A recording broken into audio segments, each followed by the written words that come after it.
Welcome back everyone, it is finally here, the 3K subscriber special. I want to thank each and every last one of you for all the contributions you've made to this channel, and we've grown this beautiful community, and I am so grateful for all of that, and I can't wait to do more stuff on this channel for you guys to be even more excited about, and me as well. Without taking too much time, let's step right into it. This video today is about the most underrated units in Fire Emblem. That's right, we're going to cover every single one of the games, and we're going to look at which units I feel are underrated in comparison to all the other units in the game, and how I feel that the community may have misjudged these characters and how they're actually a lot better than what people think they are. Starting off, we're going to look at FE1. I'm going to go with Tiki here. The little dragon right off the bat doesn't look very impressive with her join time and her base stats, but she does have solid offenses and can help against endgame enemies. So it's not that she is great, but she is undervalued. She has good value in that. FE2, Gaiden. We have Kamui.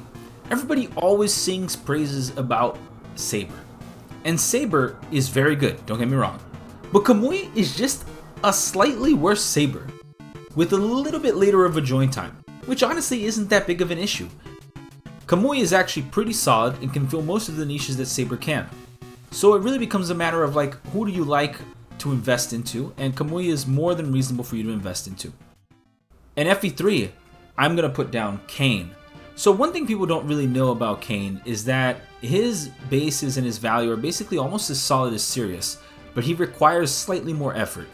He won't be as appealing as Sirius is right off the bat, given how he joins and his stats, but he can put in the work and reach those levels, and if you like Sirius, then you will definitely like what Kain has to contribute as well. In FE4, I could look at the first and second generations, but given that how the second generation works and how you can basically min-max your eugenics to try to really get busted characters, I would say that the most underrated character has to be somebody from the first generation. And I think it's Midir. Now, Midir's issue really lie with his starting inventory. He wants Jomke's killer bow to really pop off, and being on a cav means he can always take pot shots and go back and forth. And being on a cav in this game is great because huge maps, right? He also has pursuit, and he can pass on those bows and that ability to the children that he makes. So honestly, Midir is kind of underrated. Yeah, he has this low base strength and whatnot, but for what he brings to the table and what he can contribute, I think he's kind of slept on. In FE5, it's going to be my boy Homer.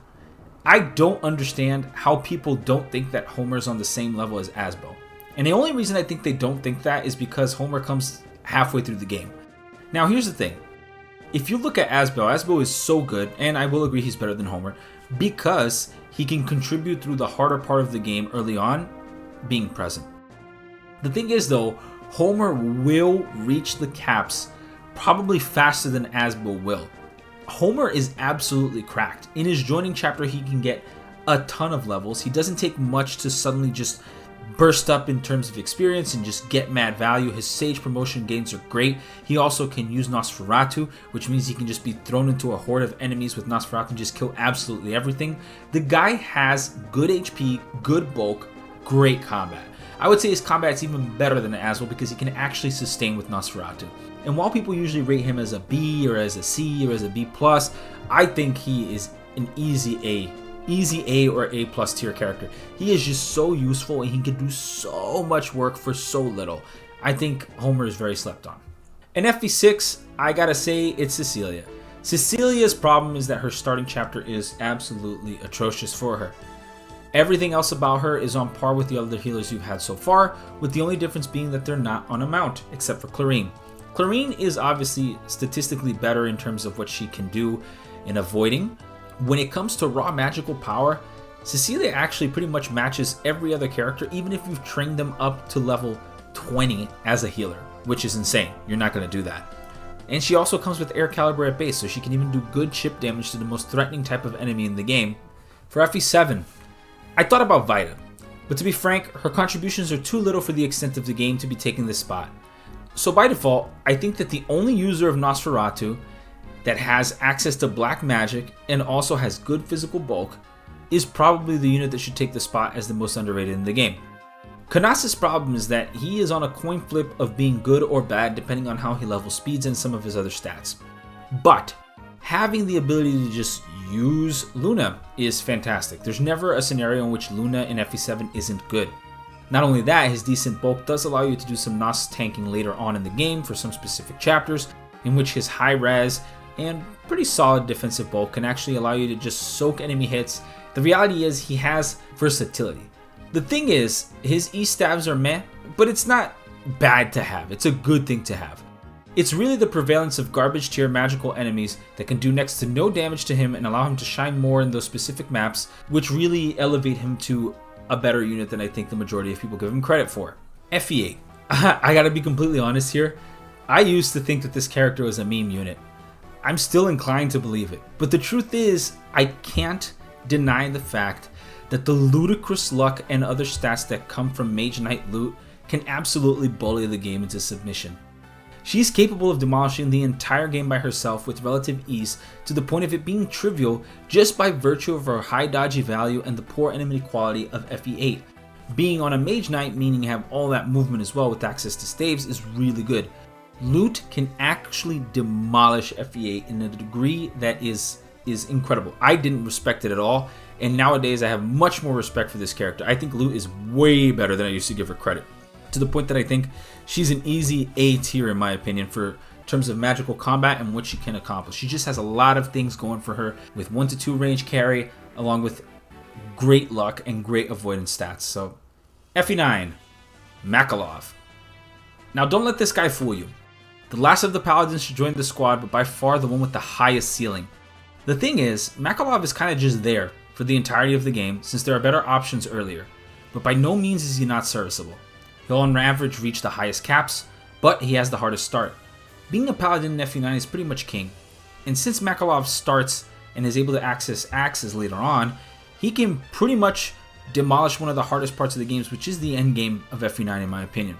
He has pretty good solid supports with Astrid as well, who is also a great unit in their own right, and I think that he gets a bad rep because he comes so late.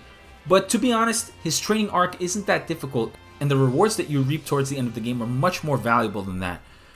FE10. I made a whole video about this character that I think is the most underrated, and it's Micaiah. I am not going to go too much in depth in here. You can watch the video yourself, I'll link it in the description. Some people think she's an absolute carry, while she actually absolutely carries. Resolve Micaiah is busted. You need a support unit? Check. Insane one-shot potential with Dani? Check. Little to no investment required to reach thresholds? Check. Automatic support to one of the strongest carry units from part 1 to 3? Check. Immunity to a lot of enemies in the tower in part 4? Check. Infinite purge blessing spam? Check.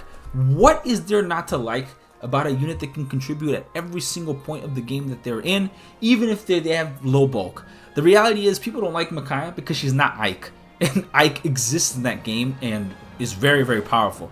But Micaiah requires you to actually plan around using her and position well. And as we all know, positioning well and taking accountability is something people do not like to do in Fire Emblem. Shadow Dragon. The remake of Shadow Dragon is quite the legendary adventure, and with some units standing out amongst the juggernauts, it's hard to see who can be so fantastic. With units like Wendell, Sita, Wolf, and Sidgar absolutely dominating portions of the game, who could possibly be so underrated in a game of reclass available to everyone? Well, it's a man, a myth, a legend that becomes Sale. Daros has an absolutely phenomenal power when it comes to reclassing. Being able to boast an absurd 60% growth in defense and 70% HP is incredible. To put into perspective, a 15-15 Daros will be on average very similar to a 15 Wolf in general. Granted, there's a larger experience sink, but at the same time, Daros' earlier join time allows him to soak up that earlier XP to compete with that threshold if so desired. Daros is a very, very good reclass into general that can basically round out your army and hold choke points, which is a very important part of Shadow Dragon on Hard 5. So I definitely recommend him as a unit that I think is underrated and people should take more look into. New Mystery of the Emblem. There's a consensus among the community that Etzo is pretty solid in the Mystery of the Emblem, but I think it doesn't do enough justice to how he actually holds up against other units. He has a fantastic base magical rank with solid growths and in a class that other units really need to put work into in order to be viable. He even can transition into a staff bot. There were many moments that I found myself copying Etzel with Zane to get that utilization of magics and stave, more than I even copied off of Chris or of Sita or of Katria or one of the Juggernaut units. He is absolutely cracked for minimal work because he comes already with the ability to use Excalibur base. A unit like that attacks on the magical side in a game where the magical units are few and far in between, or they're not as powerful, they're difficult to get to good value, just shows you how powerful Etzel actually is. Awakening. Whereas people usually like to point to Vake as the classic underdog, I'd rather offer you the clear-cut option of Gregor the Merc. The reason why I would say Gregor is slightly better or underrated in comparison to the community is the fact that Gregor actually has innate access to Arms Thrift, the hero line for Saul, and then can reclass into more aggressive options in the Barbarian line or Myrmidon line. He has all the proponents to make a solid unit. Yeah, he comes later, requires a bigger XP sync by that point, and in that point in the game you're kind of already trying to break the level curve with other units. But Awakening is all about babying your favorite unit to Juggernaut, and Gregor is a perfectly viable option to do so. If people can find ways to fix Vake's slow speed, they can definitely find ways to fix Gregor's mediocre speed at that point as well. Not that difficult to do, and Gregor has just as much value in that regard with an easier class line that doesn't require you to hop multiple times. Only once or twice is enough, and now you can just have a unit that can do all that work and has pretty solid potential too. In Birthright, I gotta say it's Hinata. This guy is quite deceptive. Impressive bulk by the point he joins. He can contribute a lot. Having an innate class of Master of Arms and Sword Master is very, very good. And that's basically one of the main reasons, right? Astra is busted in this game. Speed being an easier pair-up to provide in a route chock full of speed booster pair-ups, it's pretty much a given that this guy can do fantastic work. You just need to toss someone like Setsuna on Hinata and just see him reach really high speed thresholds in order to double everything, and paired with the fact that his strength is really solid for the point he comes in, Hinata can do solid work. Conquest. Everybody seems to love Silas. But let me tell you, Laszlo is the same unit with less investment. You take Laszlo, you get him to Hero, and then to Master Ninja, and that's it. Not only that, Laszlo has actual bulk and actual luck, which is great for a plethora of reasons. As people love to go and reclass Silas to Master Ninja through complicated routes, Laszlo just does it for less and saves you early XP that you would have dumped into Silas. Guys, Laszlo is not a rally bot. He can be a rally bot, but he doesn't need to be a rally bot. He actually does have competent combat stats. I've shown this in multiple other videos as well. Laszlo is very solid in terms of what he can do in combat, and even in his joining chapters he can contribute a lot at base because they're chock full of armored knights and he can just kill them with the armor slayer and get that experience there, including the wyverns that he fights against. Laszlo just has a lot of utilities and a lot of applications with good pair-up bonuses into Xander as well, and also be able to give him the hero line, which is fantastic for Xander. So Silas, albeit is good and probably has a higher ceiling, Laszlo can actually reach that a lot faster and allow you to focus more XP on other units in the early game instead of Silas, if you're going that route. Revelations. I gotta go with Hayato here. This man is basically a growth unit disguised as a lowly mage that comes really early on. This guy is absolutely cracked. Just look at these stats. Having skills that boost his XP gain is just a nice bonus even if they're inconsistent. He has a lot of good promotion bonuses and a lot of good different classes, and is pretty much all around very powerful with his stat and skill lines. He is very, very underrated given his join time, his contributions, and his weapon type. Him being able to access magic right off the bat and being able to do big magical damage and stay consistent throughout the whole game is probably one of the best things he can do. Not only that, he can access Basara or Oni Chieftain, and all of these classes give him great physical bulk and magical bulk, so now you can hit both sides with great skills like Death Blow or Rend Heaven. And if you want to stay magical, you can just go the Omnioji route and just get value off of that too. So he just has a lot of options and a lot of value in any route he chooses. For Shadows of Valentia, I initially had recorded a whole segment about Dean and how I think that he's underrated by the community. But after thinking about it, I really realized that Dean is noticeable and he is good, and people will see that value just by him being a Dreadfighter with good bases alone. So in reality, in SoV, the only character that could fit this category of underrated has to be a character that is so divisive that people either swear he's a god or that he's the worst unit to ever exist. And it's gotta be Atlas. And let me tell you, Atlas is a god, straight up. Mr. Attack Stat HP stat only is really, really underrated. He's underrated because the most powerful aspect of him is the access to the archer line, in which he can access killer bows and then simply hunter's volley the entire game. It does not matter if Atlas reaches a bow knight class. It does not matter if Atlas even promotes. All he needs to do is get hunter's volley. If he gets hunter's volley, he will delete almost every single unit in the game on player phase. Not only that, with his massive HP stat, he can actually tank things on retaliation and counterback with the crit killer bow strike, which will just destroy most enemies in the game anyway. It doesn't matter that Atlas has horrible stats and everything else besides HP and attack, because the only two stats that he actually needs are HP and attack.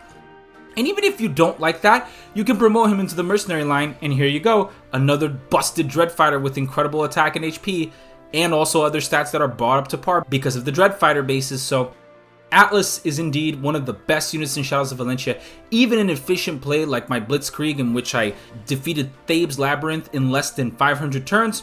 He was instrumental to complete that victory and to get that value. 3 houses. This is one of the most complicated games to rate, and this one I will condense into one game because there is actually an objective answer to this. Initially, I had thought about Catherine. However, you have to look at Catherine also from the Silver Snow route, in which she comes too late to be able to contribute at the same rate that she would be able to on Blue Lions or Golden Deer playthrough. So because of that, it couldn't be Catherine, because it's just not a good way to look around at that. And in a game where you can recruit everybody from other houses, it's very difficult to say who it is. And if you think about it, I'd only be eliminating the unique characters like Dedu, Huber, etc, etc. So I've come to the conclusion that the most underrated unit has to be someone accessible through all routes that was readily powerful. I also thought about Cyril, but the truth is Cyril suffered from the same problem as Catherine, so it cannot be Cyril too. But there is one unit that can come in every single route that comes ready out of the box and requires minimal investment to be absolutely busted. And it is Shamir. Absolutely phenomenal stat line, a busted personal that works really well in tandem with dances, can be recruited early enough to reclass into several good classes if you desire, or to just leave her in the same class so she can access Hunter's Volley really quick. Fantastic bases, good class, good proficiencies with no real banes, and the only bane she has in is something that doesn't matter at all for her. She has no downside to be used, and she can greatly enhance your army at any time she joins. Even though Catherine is the goddess of combat, I gotta say Shamir does not fall far behind from this title. And because she's available in every single route, and because she is very close to Catherine in what she can do, I do think people tend to underrate her a little bit when actually she's pretty solid and can do a lot of work. Last but not least, we have Fire Emblem Engage. Everywhere I see, they put this character in C, D tier, when in reality this character is probably B. Probably, just by virtue of being a magical unit alone, is probably B tier. And it's going to be Clan. I've gone at lengths to show how Clan and Anna are two sides of the same coin. Clan is a pretty good Mage Knight. Like, he does really good because he has such fantastic speed. He will never need any investment in that category whatsoever, paired with the Mage Knight personal skill. When you look at Clan's magic, that's where it falls short by just a little bit. But let's take into consideration the fact that magic dusts aren't really that competitive as a stat boosting item, and that magic can be relatively fixed as well if you'd like to, with some less contested emblems such as Celica and stuff like that. So I don't really feel like Clan is in a bad spot in comparison to someone like Anna, for example, that people love to say is one of the best Mage Knights in the game. Statistically, they hold up pretty much solidly against each other, with Anna taking a lead only at the very end of the game by a point that you probably wouldn't even need that much of a lead to begin with. My point is that Clan is good enough to kill the majority of things he needs to kill for the majority of the game without you having to dump any extra resources beyond the fact that, hey, I gave him 11 sword power, which you were going to do to other people anyway, or to feed him a little bit earlier in the early game, which is fine because he doesn't have any competition for that experience early on. If there is a unit that's worth investing, that I always say, like, I would rather take this unit over Anna, it's Clan. And it's because Clan can also use Micaiah to great extent early on. Clan can also class into a Mage Knight without having to even worry about getting a second seal because his innate proficiency is Sword. Clan also can just get early game experience off of enemies that don't take real damage from physical, like generals and so on and so forth. He just has a lot of good things going for him that can carry into the end of the game without it being an issue whatsoever. And magic is so powerful in this game that even if his magic is on the lower side, a Forged Bolgannon will destroy the majority of things anyway. Or a Forged Levin Sword will destroy the majority of things anyway. Things that Clan can use to great extent, like any other Mage Knight. So I really don't get why there's such a preference to putting this guy in D tier when he's actually more like B tier in my opinion.